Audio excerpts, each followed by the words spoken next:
In today's video, I'm going to teach you how to auto-generate charts in Google Sheets. First, make sure your data is organized with clear headers. Headers are the labels in the very first row of your table, things like date, category, or total sales. Each column should have one concise, descriptive header with no blank header cells and no merged cells. Keep your table tidy, avoid completely empty rows or columns inside the data, and make sure each column holds one type of information. Numbers should be numbers, not text with extra characters, and dates should be real dates, not typed in different styles. These small details help Google Sheets recognize patterns and turn them into a meaningful chart. Next, select the data range you want to visualize, or simply click anywhere inside your table.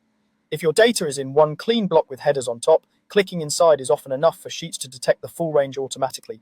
If you want to be precise, drag to highlight the exact cells, including the header row.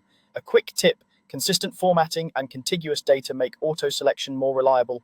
With your data ready and selected, go to the menu and choose Insert, then Chart. The chart editor will open on the right and a chart will appear on your sheet. That's the entire command that triggers Google Sheets to do the heavy lifting for you.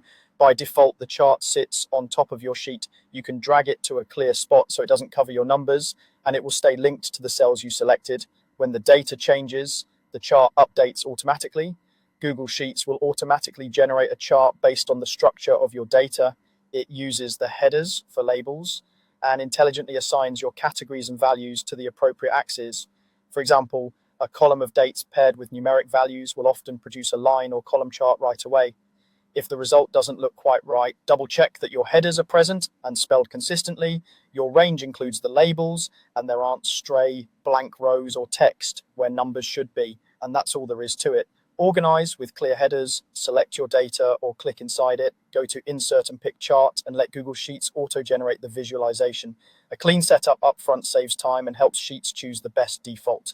Keep your column names short but meaningful and stick to one header row. This consistency gives you the most accurate automatic results. Once the chart appears, you're ready to move forward with presenting your data with confidence.